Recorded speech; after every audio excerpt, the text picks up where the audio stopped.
Hello, everyone, and welcome to another episode with Brian Berletic again on the show for a special episode where we're going to talk about some new developments in regards to this push towards what seems like the next big conflict. Everybody's hoping it's not going to be that, but there's definitely some concerning things that have come up in terms of ramping up aggressions, in terms of new red flags. And that is, of course, the alliance between the U.S., Australia, and the UK, and exactly what's going on in between that relationship. And we'll also talk a little bit about China's response as well.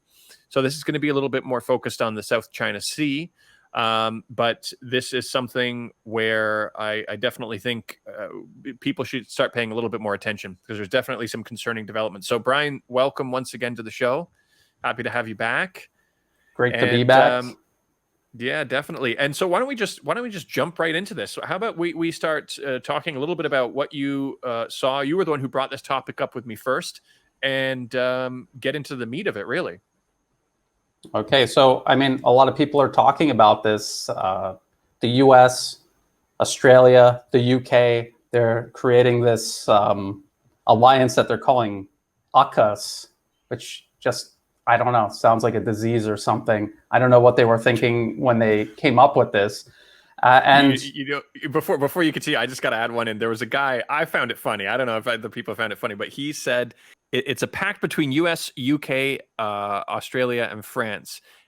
France wanted to be a part of it, but then it would have been U.S. fuck us, the U.S. fuck us pact. But yeah, I think that's more dad joke material content, but I found that funny. But sorry, continue. Well, that's interesting that you meet France because France got thrown under the bus, I think, for a second time regarding their export of maritime defense systems. They had a contract already drawn up with Australia to supply them with attack submarines. And so part of this new AUKUS alliance is the U.S. Bringing in the British defense industry to build nuclear-powered submarines for Australia. Now, we could go into what the balance of power is in the region regarding submarines. The UK is not even in the region, and we could get into why the US needs to bring them in for something that is on the other side of the globe, basically. But if we remember, France was building amphibious assault ships for Russia, and the US pressured them into canceling that deal, and France had to pay Russia back that money. So that was a spoiled deal for France there. And now it's happened again. And I think there was someone in the French government complaining about being stabbed in the back. But again, there's no honor among thieves. France has been involved in this imperialism right alongside the US, and they see what they themselves alongside the US are doing all around the globe. What made them think that they were immune to being thrown under the bus as well? It's something that, I mean, there was like the earlier version of the Huawei story with Meng Wanzhou was Alstom when they strong-armed Alstom into selling to GE Electric by apprehending one of their executives also. I mean, this is like, and the U.S. literally spies on their UK allies, the EU allies. I mean, this should not be a surprise saying, huh? Can you imagine that the U.S. stabbed us in the back again? And I think that's why when they were trying to drive a wedge between Russia and China as well, Russia was like, you know what, even no matter how good the offer is that they come to the table with, it doesn't mean anything because they don't stick by their deals, and they're going to stab you in your back the first chance they get as soon as it's convenient. Absolutely. And so this should be entering into the calculus of everyone involved in the Asia-Pacific or Indo-Pacific region, whatever you want to call it. All of these governments in Southeast Asia that are being approached by the U.S., being told that there's some sort of security threat, and we'll get into that also, that the U.S. is going to stand by their side. No, they're not. And Taiwan, because the South China Sea and the Taiwan issue, these are the two flashpoints that could potentially be used by the U.S. to trigger a limited conflict with China, which is something they openly want to do. That's something they want to do. That's something we'll also get into. These governments in Taiwan, across ASEAN, they need to look at what the U.S. is doing to their own Western allies, France or Germany, the sanctions regarding Nord Stream 2. They're not a trustworthy partner. Australia, Now, I didn't watch the full speech because it's very hard to find a full speech of Biden announcing this without, CNBC or MSNBC injecting their analysis. But apparently he didn't even remember what the Australian Prime Minister's name was. He just calls him the guy down. I saw that. And it just goes to show you, they don't care about Australia. They're using Australia too. And when they're done with Australia, they're going to discard them also. Just like in Afghanistan, why Australians think they're different than Afghans is very beyond me. But maybe we could just kind of take a look through the Guardian article is the one that I was reading. Yeah. There you go. You got the Guardian article. And then we could kind of take a look at China's take through the pages of the Global Times. And so alliance with Australia and US, a down payment on global Britain. Now here's the thing. The US strategy in the Indo-Pacific is so unpopular with the countries that actually exist in the Indo-Pacific region. They're recruiting nations from entirely outside of the region. The UK couldn't be further from, it doesn't even border the Pacific in any way. So they're bringing the UK into this because no one else is joining it. No one else enthusiastically, we should say.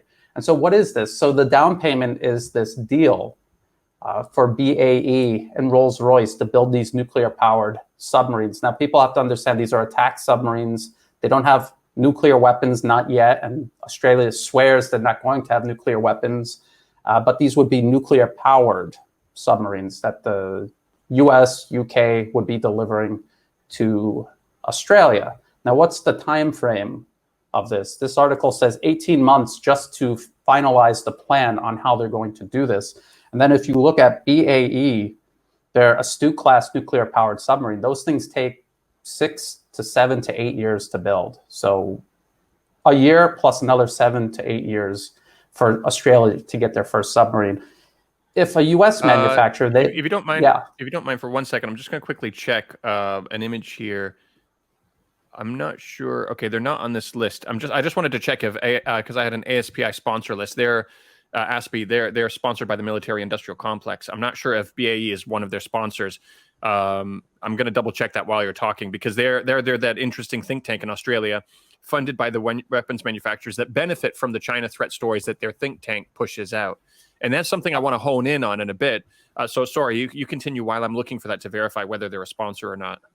Well, that's actually a really good point, Daniel. You don't necessarily have to find BAE on the sponsor list because all those companies that you just showed have subsystems that they develop for submarines, aircraft, etc. So they would all obviously be benefiting from any deal, no matter who is building the submarine. They're also a direct sponsor. Yeah. Yeah, by the way, they're also a direct sponsor anyway. So there you go. Yeah. And this is the interesting thing. If you go through here, Biden never mentioned China specifically, but they're saying security threats in the region. So obviously they're talking about this manufactured, fabricated, imagined threat that they think China poses. And this is what they claim that they're there to counter. Now, predicated on this supposed threat, Australia has basically cut their wrists economically, jeopardizing their trade with China. And let's just take a real quick look at this. This is very important for people to look into, and this is a very good resource, the Atlas of Economic Complexity from Harvard University. You can pick any country here, and you can look at their trade by export, imports, by partner, by product, and there's also a timeline that shows you over about the last 20 years how this has evolved. And so 2019, Australia's largest export market is China, not the US. China is bigger than all of these markets combined. And then import, also China is their biggest trade partner by far. And so what is the one industry that is going to benefit from a hostile foreign policy from Australia? The defense industry, only the defense industry. Only the companies you were just showing sponsoring ASPI and the network of propaganda that they're a node inside of.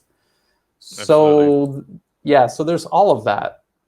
So before we move on, sorry, I'm going to interject a few different times here. I hope you don't mind. I want to play a video clip which is actually really relevant to that, to Australia, because sometimes it comes out directly in their language where they're protecting their trade routes even though they're large against China, even though their largest trading partner is China. And it's gotten to the point where it's almost like, is this a parody or not? But they're actually literally acting out a parody that was already made before. Somebody else put this together, this video, knowing, I don't know what show it was on, but they knew that this is ridiculous.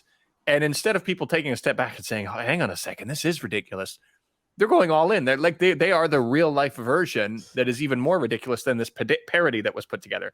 So let me play that for you now. I'll come straight to the point. This white paper is recommending we spend close to $400 billion over the forward estimates. Now, at some point, the PM is going to be asked a very simple question. In order to protect us from which enemy? It's so hard to say. 400 billion, pick one. A regional player. Specifically, Colonel. An Indo-Pacific regional player. More specifically? Indo-Asia-Pacific. That's broader. Who are you leaving out? Europe? Yeah, I sort of need a country. Or an unaligned player. No, a country. One that might threaten us. Just one. Yeah. I wouldn't want to raise tensions. Where? In this room. You know what? I'll name one and you just nod. China. Yeah, okay. And what exactly are we protecting? Strategic interests. Specifically, Colonel. Indo-Pacific strategic Again, interests. Brigadier, really specifically. Indo-Asia-Pacific strategic You know what? interests. I'll say it and then you nod. Our trade routes. Yeah. And who is our number one trading partner? Shall we use the nod system? Sure. China? Yeah. So under this scenario, we're spending close to $30 billion a year to protect our trade with China from China. And that doesn't strike anyone at this table as odd?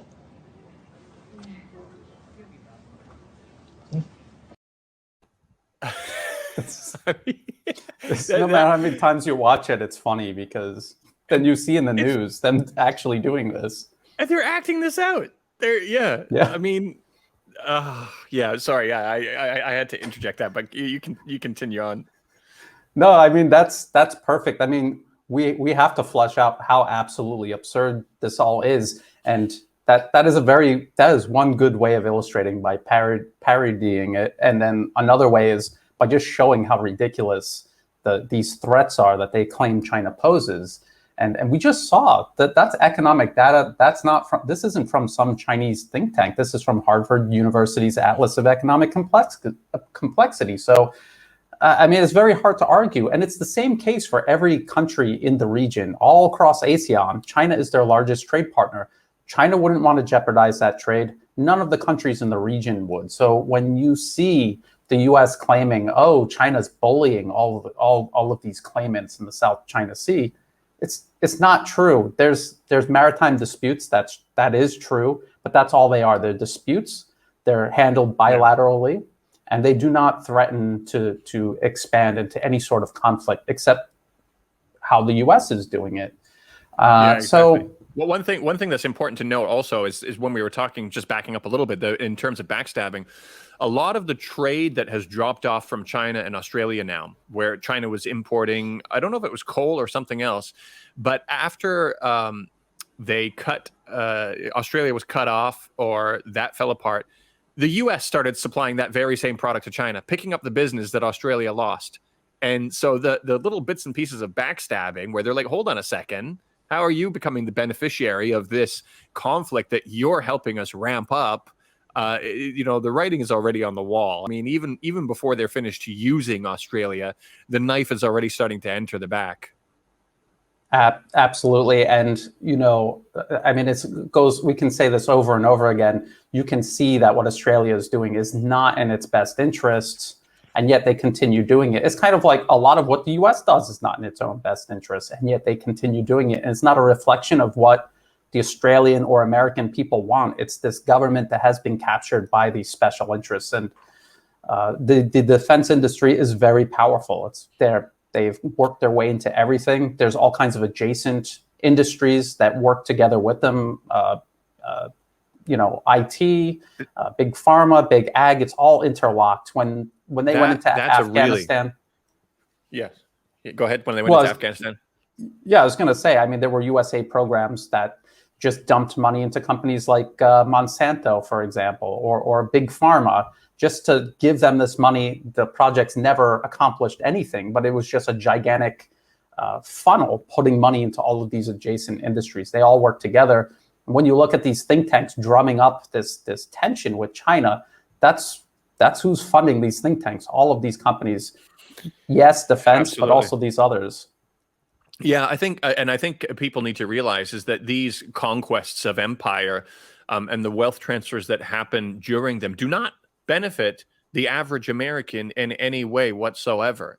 They don't, I know they talk about this trickle down kind of effect and all this kind of stuff, but it's not showing. The wealth gap is continually increasing, poverty is increasing, and there are companies that become extremely wealthy from these conquests. So even if it was somebody who was just knowingly evil, and they say, you know what, I know what my government does is evil, but I'm the beneficiary of it. Think again.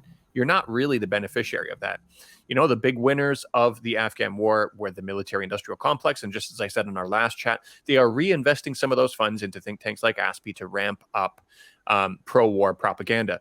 And on the flip side, the military-industrial complex also funds the Atlantic Council, which is responsible for a lot of social media censorship on Facebook, on Twitter, on YouTube, and things like that. And what we noticed today, actually, somebody pointed it out to me, and I tried it, and it's true. It seems to be working on and off for different people. So this is a throttled approach that they're taking. But if you go on Afghan videos and you try to talk about, you leave a comment in the YouTube video about the airstrikes that killed an innocent family, the U.S. airstrikes, completely sends you can't post it. It says, sorry, can't be posted or something like that. I posted it on my Twitter. So you've got, and so if the Atlantic Council, I don't have solid evidence that the Atlantic Council is specifically responsible for that specific instance of censorship, but it is censorship going on, and we know that the Atlantic Council has their hands in that pot. So if we do take it as what it seems like, you've got the military-industrial complex that is convincing you that you need to go on war on the other side, and is also whitewashing and rewriting history on the other side to prevent you from remembering how brutal war is. And the human consequences of war. I mean, they're crafting this. I mean, it's scary. It's scary, the influence they have. And propaganda has a huge effect on people. People don't like to admit that they're easily influenced, that they'd like to believe that they're not fooled very easily. But we've been fooled over and over and over again by very blatant pro-war propaganda. Nobody was held accountable for the Nayira testimony, where a PR firm put together a propaganda piece where she got up on stage, started crying, and lied about what she saw. And this is really important because there is an international covenant on civil and political rights, Article 20, paragraph 1. And that is, any propaganda for war shall be prohibited by law. Almost every single country has signed up for that. There were some countries that didn't initially, then they saw the light. They're like, you know what, that's probably a good idea. There's a handful of countries, I think 4 or 5 or something like that, I don't have the number in front of me, that refuse to sign up for it. The US, Australia, and the UK are included in that. So what that goes to show is that they want that ability. They know full well that they've used that mechanism, pro-war propaganda, before to fool people into wars. And they know that they want to continue using it. And they know that the benefit of not ratifying that resolution, not signing up for it, comes with a certain kind of psychological warfare that will be extremely beneficial for preserving the current world order and their kind of neo-colonial ruling, the way of ruling this planet. They are the beneficiaries of not signing up for that and saying, we are going to propagandize our people into war. And I think, personally, I was just thinking of this today, I think a good call to action would be for these countries to have their people push for this and say, no, we need this in place. Because the flip side of that is to continually be fooled into wars and then protest them one by one and say, we don't want to be in this war. We were tricked into this. We didn't realize what we were getting into. We need to start taking a step back and attacking the very mechanisms that are used. So ratifying this, signing up for this is one thing that will help. That doesn't necessarily mean the US and these countries won't ignore it and will still do it, but it's a barrier that's put in place to say, okay, now they know that when they do this, they could be held legally accountable in the UN for this if we prove that they really are pushing this pro-war propaganda. And I think the other thing, obviously, is military industrial complex money needs to be taken out of any arena that is designed to affect public opinion or public policy. I mean, these are two, because we continually talk about it. And I was thinking this morning, I was like, what kinds of calls of actions, what can we actually do to stop this perpetual war machine?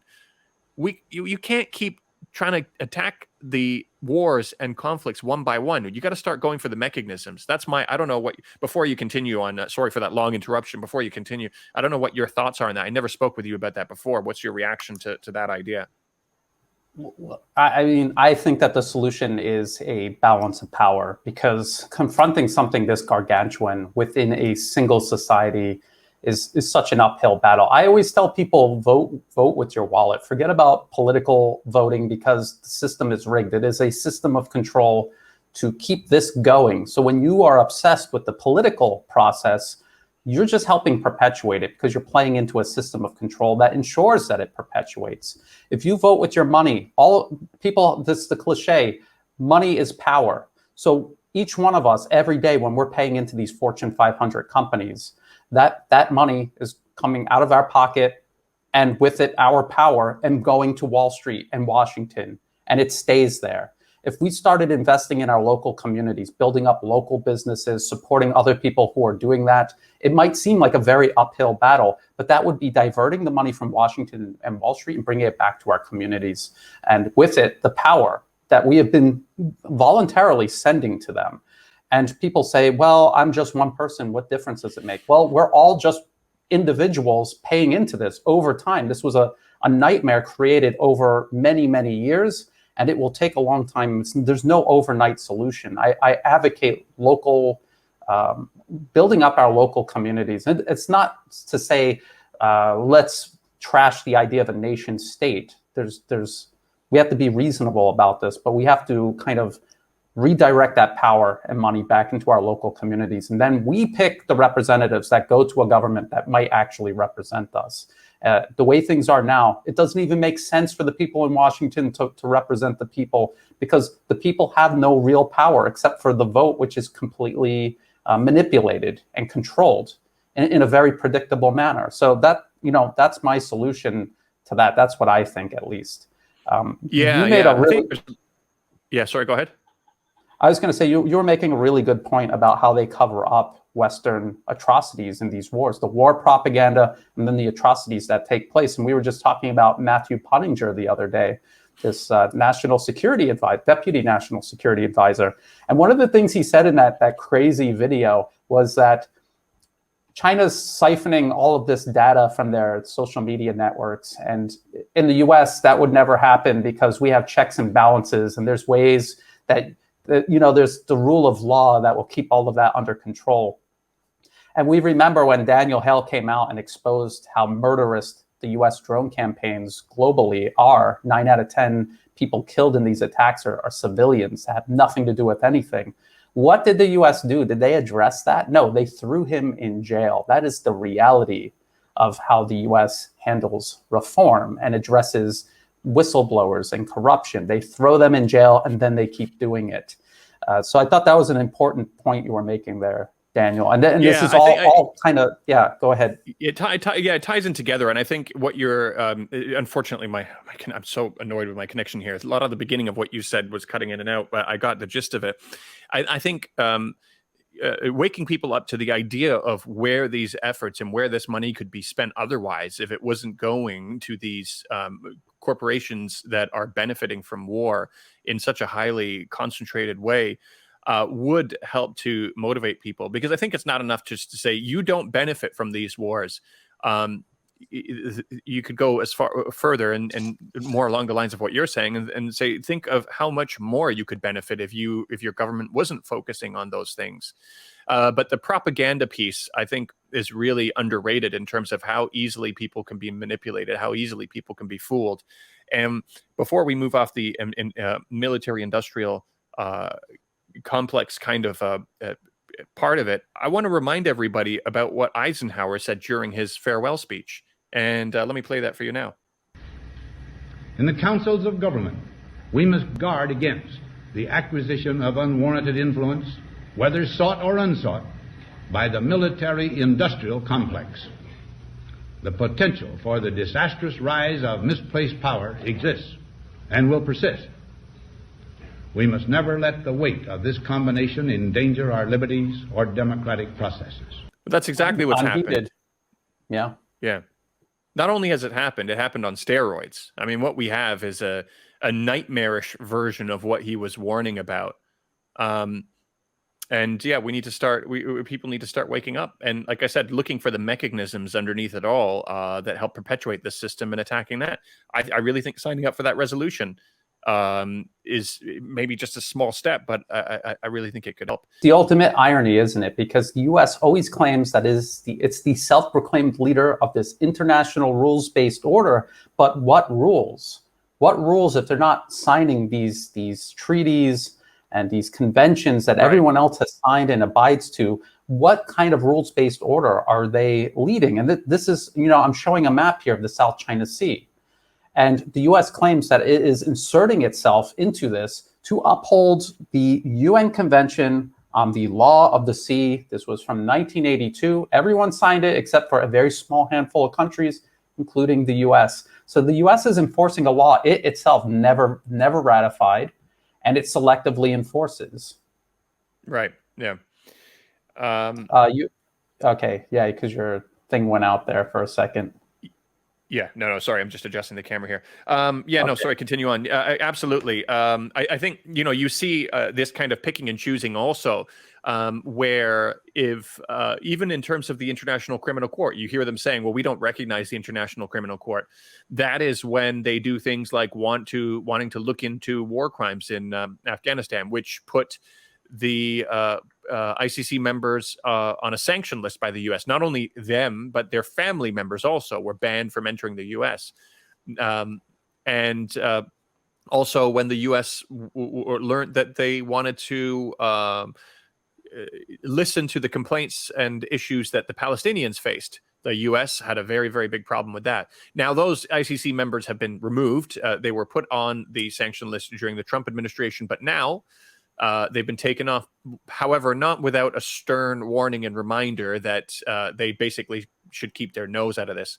But historically, in the past, if it was an issue that the U.S. thought the ICC would rule in favor of whatever interests the U.S. had, they were very open-minded to using the ICC. So there is no consistency with this rules-based order. It's just a play as we go. And that's why when you see journalists or you see people talking to Blinken and trying to force him into using the word international law, they don't want to use international law.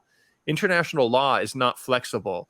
Rules, which the U.S. makes up and changes daily and breaks them another day, that's the ideal system for them because it's rules that apply to other people. The rule is we make the rules and you follow them, and that's basically it.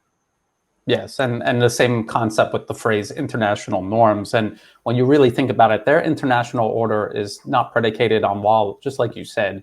It's might makes right. It's might makes right. It's the law of the jungle, which they claim that they're out crusading against. But that is actually what they adhere. This is what underwrites everything that they do. So when you look at this map here, and this is from The Economist, this is not from Global Times, you see these lines. They're all overlapping with each other, including China's claims, but Vietnam's with Malaysia's, with the Philippines, Taiwan, and vice versa. And so there are a multitude of disputes in this region with each other, not just all of these countries with China, but all of these countries with each other as well. And so what I'm trying to say here is that this is not as simple as the US and the Western media tries to make it, as if China is the bully and all of these other countries are the victims. These countries aggressively assert their claims against one another as well. But as we've seen all over the world with maritime disputes, it can get heated, but it never really comes close to being a conflict. And even naval vessels will be rolled out. I'll show some examples of that. But I just want to kind of show you this one tribunal that people say, well, the Philippines took this to an international court and it ruled in favor of the Philippines against China. And if you dig into the details of this, this was in 2016, this was the lawyer who headed the team. He is not from the Philippines. He is from the United States.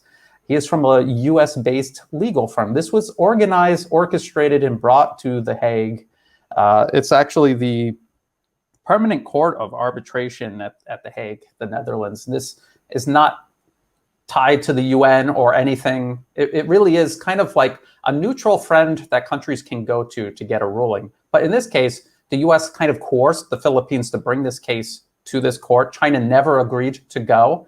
And so it was just a farce. It was a show trial, and it was a show decision that just benefited the US.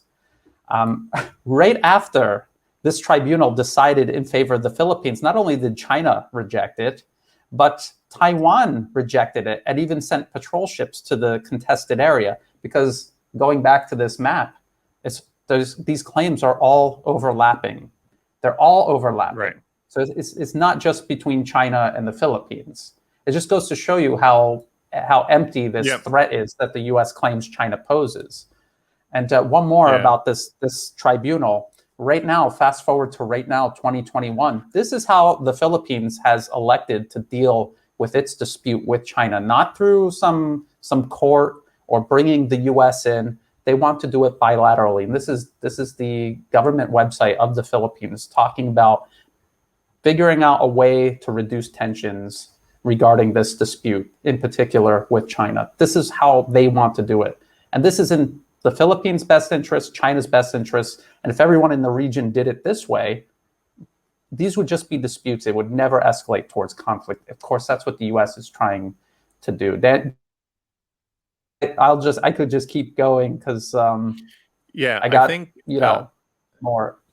No, for sure. I think I totally agree with you in terms of what you were saying. That is obviously the best way to deal with things. But I think what you're going to find is that is not going to make the U.S. happy.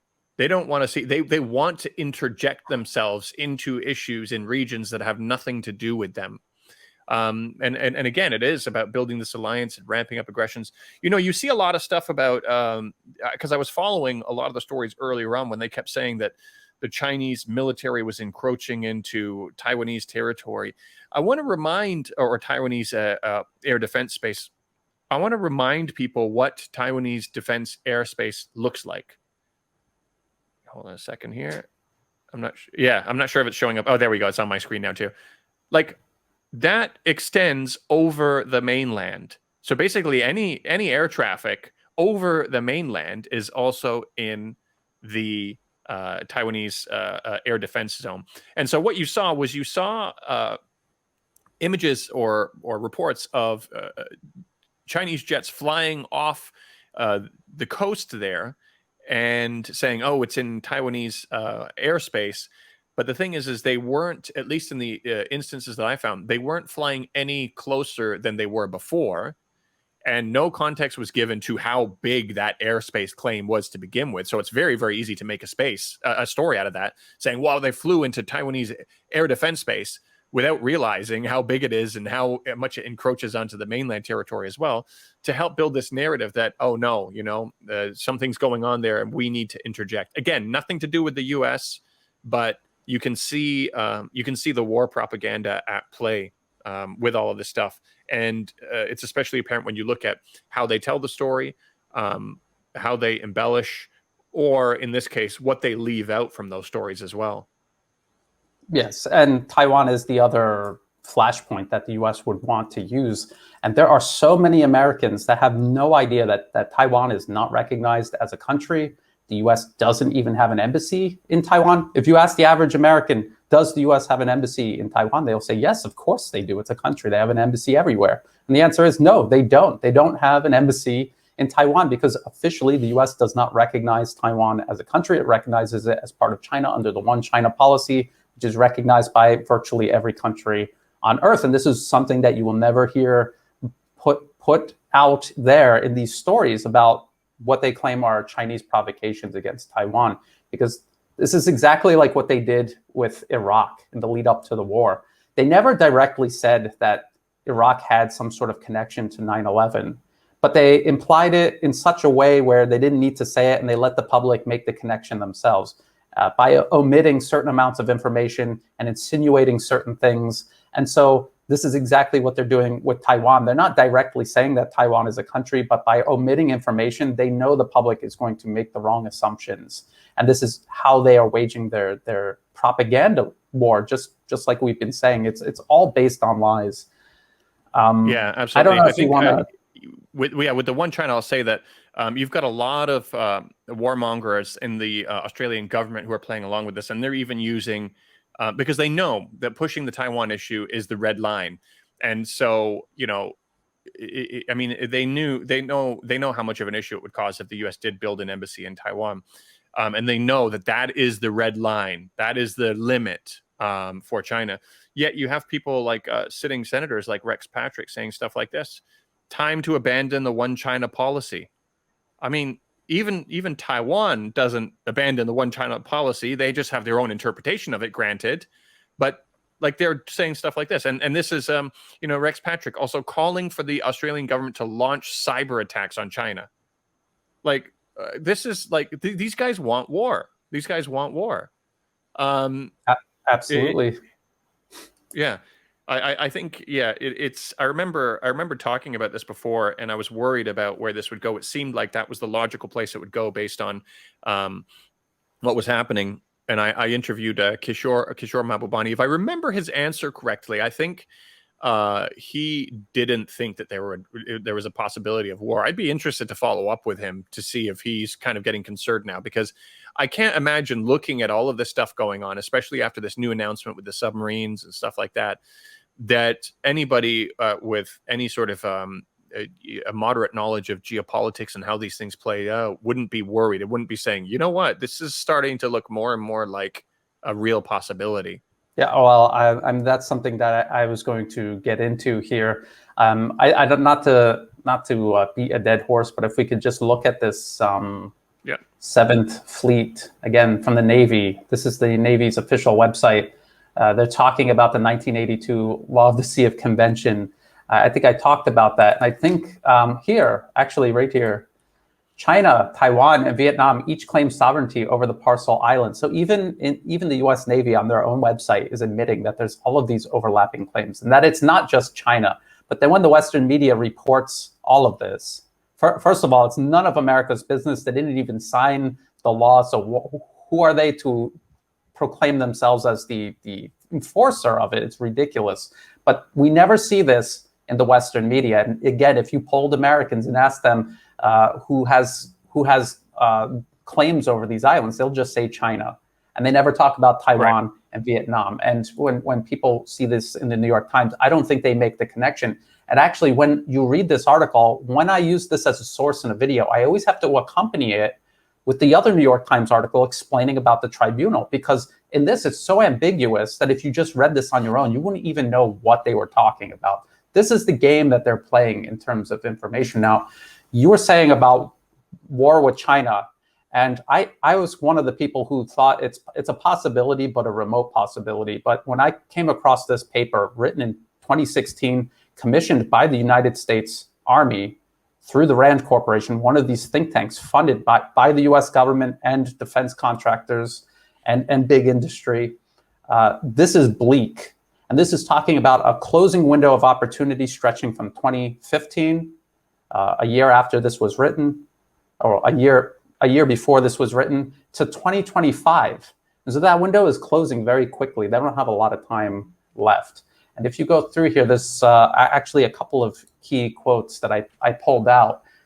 And they talk about how the war would be regional and conventional. So that it's a limited war. It's not going to be a world war. This is what the US planners think. And when you really think about it, China would not risk starting a world war because it would be catastrophic and they would be destroyed in it. And I think they would suffer more than the US would. And then it says, it would be waged mainly by ships on and beneath the sea. So that's where these submarines are coming in, by aircraft and missiles of many sorts, THAAD missile launchers the US put in South Korea, for example, cyberspace, in space against satellites. We assume the fighting would start and remain in East Asia, where potential Sino-US flashpoints and nearly all Chinese forces are located. So they admit that China is not an aggressive nation Right. spreading its army out across the planet. It's concentrated in China, where a nation's military should be. And they That's also an say, important point. It's not China coming for you. It's the U.S. coming for China and their military, which is in a defensive position, not in an offensive position, not spread around the world in multiple military bases like the U.S. is. It should be, I mean, people should feel really silly about themselves if they bought the China is the aggressor narrative after really taking an honest look at this. and this isn't the Global Times. I'm reading this from the RAND Corporation, a U.S.-based, U.S. government-funded think tank. And they know ordinary people are never going to read this, so they can be more candid about what things are really looking like. They also say, we also assume that China would not attack the U.S. homeland except via cyberspace, given its minimal capability to do so with conventional weapons. They haven't even developed the capabilities to strike the U.S. homeland because they're not interested in doing that. You would only develop those capabilities if you were interested in doing that. And then so that was on page 9 if people want to check this document out, the page 9 of the PDF. A long and severe war could ravage China's economy, stall its hard-earned development, and cause widespread hardship and dislocation, which is what the U.S. dreams of inflicting upon China to get back on top and stop China from surpassing it. This is what all of this is about. This one sentence, this is how the U.S. imagines a limited conflict would affect China. And so think about it. We're talking about the South China Sea or Taiwan. Does China benefit at all in any way by provoking a conflict if this is the final outcome of that conflict? And the answer is no. And this, I'm not going to read all of this out, but they talk about the details of how it would impact China, destabilize it politically, socially, economically, and how the U.S. is immune from that because its army is on the other side of the ocean, away from where the U.S. is actually located on the map. They are insulated from these same consequences of this conflict. So I think people should read this. The whole document, it'll ruin your day when you read this. It'll ruin your day. And people need to keep all of this in mind. This is the U.S. admitting that China is not looking for a fight, does not benefit from provoking one, and would most likely set itself back decades if a conflict actually unfolded. They're doing everything they can to avoid that. And you just said they're not moving their military around. It's defensive. Those islands that they are fortifying sit there. They cannot move them around like America's giant, extensive carrier fleet. So, I mean, it's so obvious, and even the U.S. government in their own policy papers that they commission admit this. Right. Yeah, I mean, it's looking more and more clear. So you can only imagine how and the funny thing is when China reacts to this kind of stuff, when they get angry about it, when they get annoyed, when they lash back with words rather than, because I think one thing we got to keep in mind, what would happen if China was helping Cuba develop, their nuclear submarine technology? I mean, we don't even need to. I mean, we can look back at what happened with the Cuban Missile Crisis. It would be even worse than that. It would be absolutely unacceptable. But the U.S. pushing neighbors of China to militarize like this with the goal of patrolling the South China Sea, while we have all of these admissions in black and white that this is what these what the ultimate goal is. You can imagine the response you'd get from China, the angry response you get from China. And then people just kind of patronize them after that, saying wolf warrior democracy, or wolf warrior diplomacy. It's like, come on, hang on a second. Let's see what your wolf warrior diplomacy would look like if China started finding ways to put nuclear subs off of your coast. I think you'd put them to shame with your reaction. Absolutely, because China doesn't even do anything like that, and the U.S. still does these ridiculous overreactions. So when you see the editorials and articles in Global Times, and you see how the Western media reacts, and they're reacting at the behest of policymakers and these think tanks, you see this. This is what China understands, that this is what the U.S. is trying to do to them. They're trying to provoke a conflict. And if you read through these Global Times articles and op-eds, this is another one, AUKUS to bring nuclear-powered submarine fever across globe, Global Times editorial. And all of this is about how this move is solely for provoking conflict, creating tensions, undermining peace and stability. And it's very obvious that that's what this is all about. Well, it's funny because, people read that and they're like, oh, I can't believe the Global Times is saying that. This is ridiculous. Look at them overreacting. Oh, my goodness, they're so paranoid. Just go back to the state-sponsored document from 2016, Rand Corporation, and you'll find that the Global Times interpretation of what's going on is mild compared to what was said in America's own words. An understatement. And so people have to remember that the issue surrounding Taiwan, this is the US backing a pro-independence government. They have installed them into power just like they have with color revolutions and political interference, just like they've done everywhere else in the world. So they're stoking that, and they're creating a conflict in the South China Sea where there actually isn't one, where it's just normal disputes that have been ongoing forever, and every side is doing it. I just want to point this out. UK and France call in the Navy, sort of, in Channel Islands fishing dispute, and this was earlier this year. And the French and UK Navy actually deployed military vessels. But it was all for show. And this is a dispute that's been ongoing, and there are flare-ups, and then it's resolved. And I just want to point out, this is from Voice of America. I have to use Wayback Machine because for some reason you can't get this article on Voice of America anymore. Indonesia, Malaysia, destroying foreign boats to defend maritime claims. This is the sort of stuff that these other countries are doing, not China, what these other countries in the region are doing regarding these disputes. And this is ongoing, and no one takes it seriously. They know that this is posturing. It's not like there's people on those boats. They capture fishing vessels and then release them. It's about, it's kind of like a little bit of a balance of power where they do these things just to keep it a little bit balanced so they don't get pushed around. If they're asserting I think themselves. it's really, I think it's really, really important to recognize and hone in on the fact that article was deleted off of Voice of America. So, Voice of America is part of USAGM. It's the US's propaganda outlet. The New York Times back in the 60s or something like that, it was referred to basically directly as a CIA propaganda outlet. And even people from within USAGM admitted that this is kind of psychological warfare. They're on record saying that.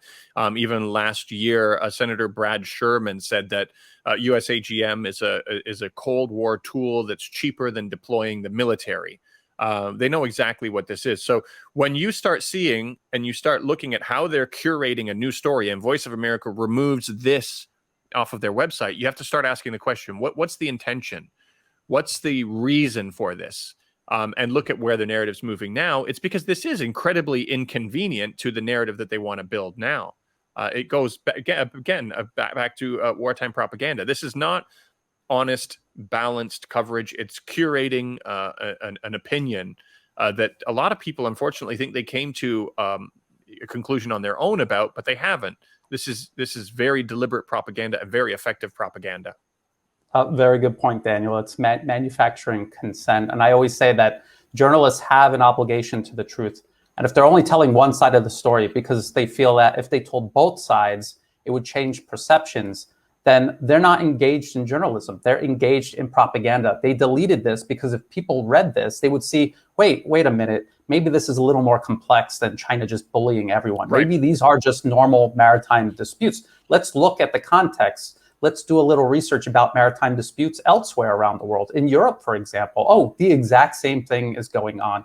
So it's the US inserting themselves into maritime disputes and trying to escalate it into a regional or global conflict, just like they did in the lead up to Iraq, where they were just making things up to justify war there. That it wasn't even something they were inflating. They completely fabricated from whole cloth. What makes people think that this South China Sea issue or the issue surrounding Taiwan is the first time the U.S. and its allies are telling the truth? And then just two more, same exact thing. We don't even really have to get into it. 3 Malaysian trawlers seized near Satun, and this is the Thai Navy doing that. And then this is Vietnamese news about Malaysian Navy seizing Vietnamese fishing boats. So as you can see, it's just something that's been going on for a long time, and the U.S. is completely misrepresenting it and leveraging people's ignorance to edge towards war. That's what this is all about. One last thing that I want to say, and then we could, if there's anything else that we want to talk about, is what is the point of the U.S. and the UK giving Australia these extra submarines? If we look at the balance of power of submarines alone in the region, the US has about 69, China about 70, the UK has 11, and Australia has 6 that were built around the late 90s, early 2000s. And so, like I said, if they decide to go ahead and build these nuclear-powered submarines for Australia, it will be years before they come online. And so I just showed you a document from the RAND Corporation that said the window of opportunity is about 2015 to 2025. These submarines will not be ready by then. So what is this? This could be the U.S., if they decide not to pull the trigger on a limited conflict, this would just be a way of buying time and trying to keep the balance in their favor for as long as possible. Or it could be they're going to pull the trigger on this conflict, and then the submarine deal is already going to be in the works and ready to be like a follow-on containment strategy if it already knocked down China and Asia. So people need to think about this long term. It's like a chess game. You have to think a few steps ahead. You can't just look at it immediately. What kind of emotions are being provoked here? What is the long-term implications of this as well? So I guess that's, when I saw this, these are the things that came to mind that I would want to share with people. Yeah, absolutely. Yeah, I don't really have anything more to add to that other than, there's enough here for people to start getting concerned, to have a desire to want to be woken up. As I said, no matter where you stand on this issue, these conflicts don't benefit the ordinary people. Southeast Asian countries getting fooled into this rhetoric, also siding with the U.S. will not bring you long-term benefits. They stab you in the back when they're finished with you, and not having power, at least some sort of a balance of power rising in this specific region, will have negative consequences for the surrounding area. I mean, the level of cooperation that China has with infrastructure and projects and bringing prosperity to the immediate region is something that wasn't really being experienced before. What these areas were subjugated to were bombings and chemical attacks, and they're still living, decades later with the fallout from that. There's something to look forward to here. With a change in the way that the world works. It doesn't necessarily mean that there needs to be a new sole superpower. I like the idea of having multiple parties keeping each other in control. But the writing is on the wall. The military-industrial complex's hands are in this, which immediately should get people's spidey senses going. I'd hate to beat a dead horse, but with that VOA article, that says a lot more than what a lot of people might realize, because people often accuse journalists or outlets saying, well, how come you didn't report about this? How come you didn't report about that? And accusing them of not being balanced. And that's a little bit harder to pin on them, because they can be like, well, there's a million things we could write about. This just happens to be the thing I'm focusing on, or whatever, or we overlooked it. No, they didn't overlook it. They actually did report on the very things that would bring balance to this conversation, the very things that we said, why don't you report on this? And they decided to actively remove it from their website. That says everything. That really emphasizes that point we were trying to make before, that this is far more deliberate than they're trying to make you believe. So I think people should start waking up. This is a war that potentially would have consequences for all of us. Obviously, from the RAND Corporation document that was sponsored by the U.S. government, they're hoping that it's contained within this region. That alone should still be something that any country in this region should be afraid of. But if it does spawn out into a more global conflict, if Russia comes on board supporting China in this conflict, I mean, we could be looking at a new world war with devastating consequences for everybody and our environment. This isn't the kind of stuff we should be focusing on now. So yeah, I don't know if you want to, add anything more in terms of kind of a call or a plea to people to just wake up. But I think that's what I would. That's the theme that I would like to end on, something along those lines. I totally agree with you, Daniel. And, the other thing is, just to repeat myself, the U.S. lies about all of these things. They have lied the global public into war after war after war, predicated on absolute lies. This is not the first thing that they are telling you the truth about. And for people who watch the U.S. pull out of Afghanistan and they're upset because 13 U.S. Marines died, senseless deaths in a war built on a mountain of lies, if that made them feel upset, think about how bad you're going to feel when 30,000 Americans die in a limited, contained war with China, because the RAND Corporation document admits that the U.S. will suffer severe military casualties. It's not going to be a couple of hundred or a couple of thousand. It will be tens of thousands. And think about how you will feel when you realize that the U.S. again lied you into a senseless war, spilled blood in general. I mean, what I'm trying to do is address people who already don't understand why this is wrong, because people who know this is wrong, they know that everyone is going to die. People are going to die on both sides, and they're going to be upset about that and want to prevent that. But for Americans that buy into this hegemony notion, or really believe that this time the U.S. government is telling the truth about the threat that they need to go on the other side of the planet to address, it's going to end up the same way, only worse. And they admit that the blood that is going to be spilled, the American blood that is going to be spilled. And you're going to one day find out that, oh, wait, the South China Sea wasn't really this flashpoint that it was made out to be. And this was a provocation by the U.S. Or Taiwan, the government there is a basket case and was never worth defending. And the U.S. was just doing it cynically to provoke a war with China. And then you're going to have to live with that again. Another instance where you were duped by the Western media. So I'm just hoping people wake up. I mean, how many times do they have to make fools out of people before they wake up and start trying to figure out another way to get their information? I guess that's that's all I got to say about that. Absolutely. That's a good note to end on. I mean, we have the benefit of history. We have the benefit of these lessons that we've been given the opportunity to learn from over and over and over again, but they still find that's the power of propaganda. It's really remarkable. They still find a way that they can put a story in front of people that's overwhelmingly funded by the military industrial complex, who will benefit from conflicts, and from the US government, admitting that they're spending $300 million per year for the next 7 years on anti-China propaganda.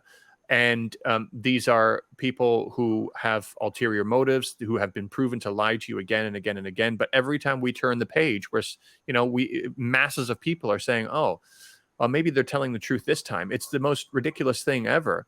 And it doesn't take that much digging to just go beneath the surface a little bit to realize that this is predicated on a pack of lies yet again. The truth is there, available to us.